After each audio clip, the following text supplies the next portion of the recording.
Hey, good morning. Welcome to the Puckheads. I'm Dana Land. It is March 13th, and of course, the conference finals have started last night. Nashville and Anaheim got us kicked off, and tonight is the Pittsburgh Penguins and the Ottawa Senators game one. We're going to bring Andrew McInnis in. And Andrew, how's things going where you are? Great. It's a beautiful day here in Halifax. Enjoyed the game last night, and I'm ready for another great day with the Pittsburgh Penguins and the Senators kicking things off in the Eastern Conference Finals. Well, I appreciate you being with us. And first, before we get to Pittsburgh and Ottawa, of course, last night, James Neal gets the overtime winner for the Nashville Predators, gives them a 1-0 lead, a big win, not only for the series lead, but because it was on the road. 57% of all the bettors were on Nashville last night. Of course, the total push for both of us, but the bookmakers were not as happy, where the players were pretty happy after James Neal got that overtime winner. And I just want to get your thoughts on this game, because Nashville obviously dominated most of this game. The ice was kind of tilted for the most part. I mean, if you look at the shot advantage, it was 46-29 in favor of Nashville, and only until the third period did that change. You know, what were your thoughts last night on the Preds Anaheim game? Well, first off, I'll start off by just saying the goaltending matchup. I was saying yesterday about John Gibson and how I thought he was the weaker of the two goalies. Well, I definitely will say, Dana, he stood on his head and he played very well. Anyone watching that game would have to agree that if it wasn't for him, that game wouldn't have gone to OT and probably wouldn't have been as close of a game that it was. One point that I wanted to make, which I made yesterday in our show, which made me take the Predators in the first game, was first of all fatigue, and second of all the fact that the Predators like to push that pace. Once they get that puck out of their own end, they like to push it out of the neutral zone and make things happen and get pucks to the net. Like I said, they're going to be firing pucks from all cylinders, all angles. The defense core is really the strongest part of this Nashville team. Like you saw that last game-winning goal, PK Subban with the fake slap shot and the pass over to James Neal. That's the kind of thing you're going to see really all series long. Yeah, and what stuck out to me is, number one, everybody gets involved, and they pointed it out last night and on the broadcast. Everybody gets involved in the offense. Everybody is moving. Nobody is stationary. They're great at playing keep away. They moved the puck to me. I probably, like the old Mario Lemieux Penguins. I mean, that's kind of the way it reminds me of it, especially when they're on the power play. 15 different Predators have scored goals for Nashville, which, obviously when you get that kind of production for that many players, it's very difficult to just key on one player. And so Nashville, they have weapons all over the ice. And last night I thought that they proved that. But also, too, Andrew, last night, too, I thought Anaheim could have went away quite easily. I thought after that first 10 minutes, I thought I was looking at a hockey team that obviously was a little bit tired after just coming off a Game 7 victory against Edmonton. But they kind of got their legs and they kind of hung in there pretty well. Did that surprise you, or did you think that they were going to go away? I'm glad you brought that up, Dana. That's one thing that I was going to mention with you and get your thoughts on it as well, was the aggressiveness level that the Anaheim Ducks brought to the game. And it seemed in that factor, with that matter, that the Anaheim Ducks kind of had the edge with Ryan Getzlaf and all of those guys making huge hits and kind of impacting the game in that way, kind of trying to take the Predators out of their game and slow them down a little bit. Yeah. Okay, so let's go to tonight. Game one, 7 o'clock Eastern time, 4 Pacific. Of course, last night's game started at 6 for some reason. Nice job, NHL. No, thousands of fans weren't in the arena when it actually started. But tonight we're going to start at 7 o'clock Eastern, 4 Pacific. Ottawa, Pittsburgh, game one. Pittsburgh's minus $1.96. That's the best line that you can find at Matchbook right now. For Ottawa, if you like the dog, the best line is plus $1.90 at Heritage. Total is 5.5. Under minus 25 at Bookmaker, over plus 121 at Matchbook. What are your initial thoughts on game one? I've got written down a couple keys of the game for both teams. We went over yesterday on our Puckhead show certain things that we really expect to see from both teams. You heard me say that I'm very much on the Pittsburgh Penguins, and you and I both really agree that it's going to take a lot for the Ottawa Senators to really challenge this team. But a couple things from this Ottawa Senators team. One thing is going to be the cliche term, getting pucks deep, avoiding the neutral zone. That's what the Pittsburgh Penguins like to do. They clog up that neutral zone, Dana, and they attack you. Because once they cross that blue line, they're dangerous, whether it's just a one-timer, a shot to the net, wraparound, anything that they're really developing. Every single person on that ice, all of their forwards can make something happen. So they have to get pucks deep. The Senators are going to have to keep the Pittsburgh Penguins out of the attack and keep the puck out of their own end. Second thing, Craig Anderson is going to have to be huge for them. He's going to have to be a wall, especially in the first period, first couple saves. He's going to have to be huge, and it's going to ignite his team. Because I'll tell you one thing right now, if the Pittsburgh Penguins get 1 or 2 weak goals in, this is going to be a goal fest, and we're going to be cashing in on over tickets left and right. And that'll make me happy as well, but I want to see a close game sort of as well. Third point, Erik Karlsson is going to have to continue to be huge, but he also needs help. He can't continue to do all the work. The defense is going to have to be huge for this Ottawa Senators team. I mentioned that they're going to have to keep pucks deep in the Pittsburgh end. Well, they're also going to have to keep pucks out of their own end and not spend a lot of time juggling the puck and trying to pass it around in their own end. If they see that Pittsburgh is attacking them, someone cutting across the ice and quickly getting the outlet pass into the middle from Karlsson to Stone, MacArthur, Pajot, anybody that's really open, because as we all know, one mistake in these playoffs can cost you a goal and or a game. Heading over to the Pittsburgh Penguins, run 4 lines. Keep running every single line. Don't take too long of shifts. Have confidence in all your teammates. One thing that you and I spoke about yesterday with this Pittsburgh Penguins team is how deep they are. Every single player on this team really can produce. If you and I were to make a bet tonight, placing wagers on goal scorers for the Pittsburgh Penguins, it would probably be a lot more challenging than the Ottawa Senators, because you really don't know who the Pittsburgh Penguins are going to throw at you each and every game. The next one is for Pittsburgh Penguins, taking care of business on the power play. If the Ottawa Senators give them an opportunity to cash in on the power play, they're going to have to take care of that. They've had a great power play throughout the whole entire season.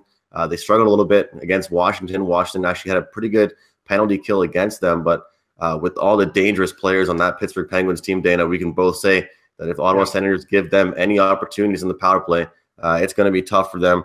And one thing for the Pittsburgh Penguins is going to be to get pucks out really fast and smoothly. One thing I noticed last series in the Ottawa versus New York series is that they're actually a little bit aggressive as well. They like to be gritty, the Ottawa Senators team. They don't seem it, but they're a pretty tough team. They got a lot of big guys, and they're willing to get into the corners and the dirty areas. So I think the Pittsburgh Penguins, if they catch the Ottawa Senators cycling the puck around, they're going to want to get that puck out of there before anything dangerous happens.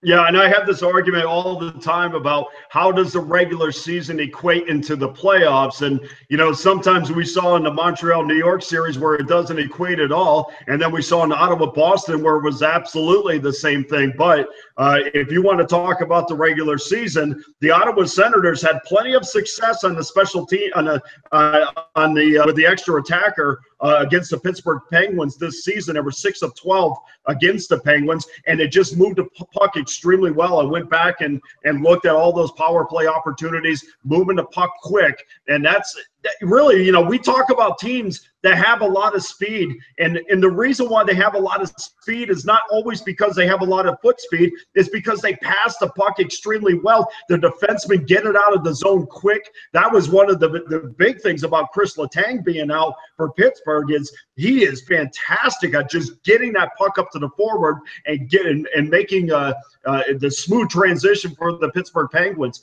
And one thing for me as well, you mentioned Karlsson. Karlsson has to contain Sidney Crosby.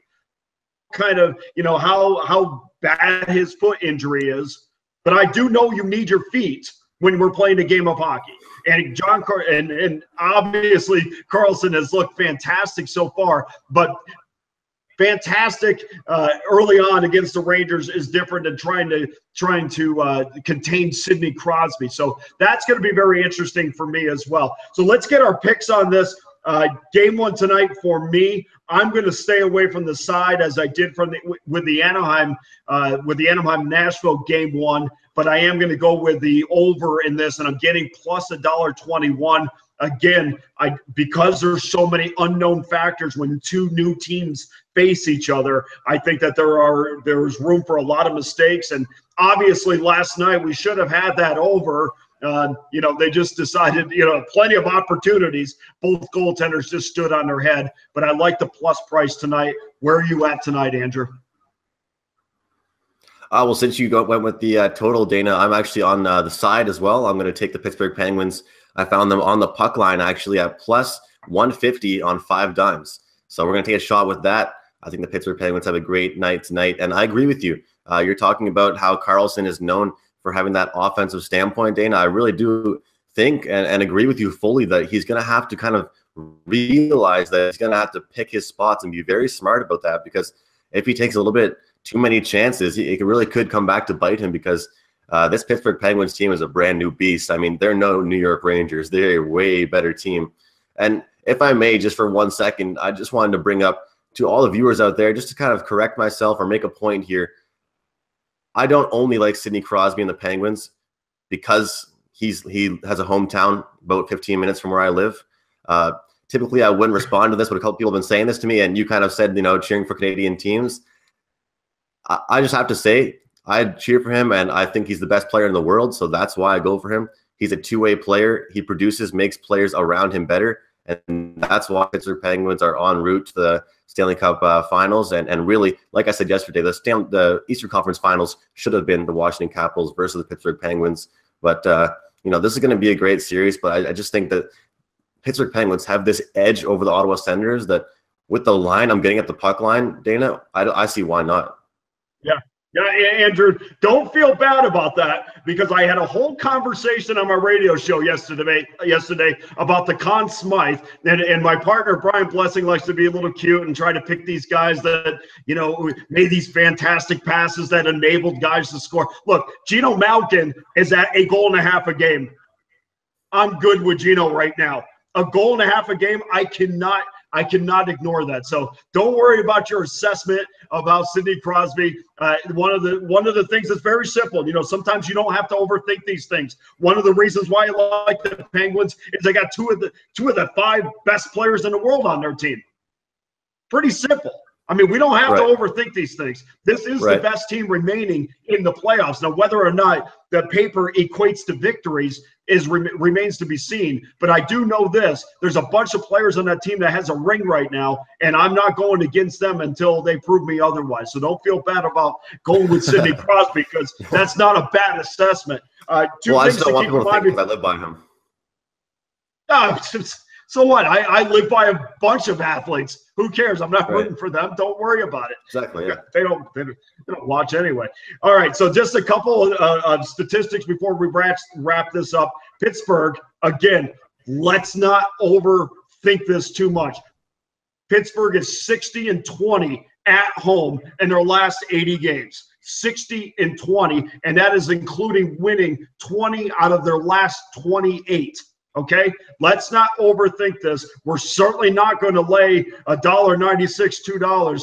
But Andrew, you're right. If you're going to take a side on this, you have to give the puck line. I'm just going to take this one game off, and then we'll move forward with it. But we're definitely looking at the over. Okay, so you're going with Pittsburgh and the puck line. I'm going with the over.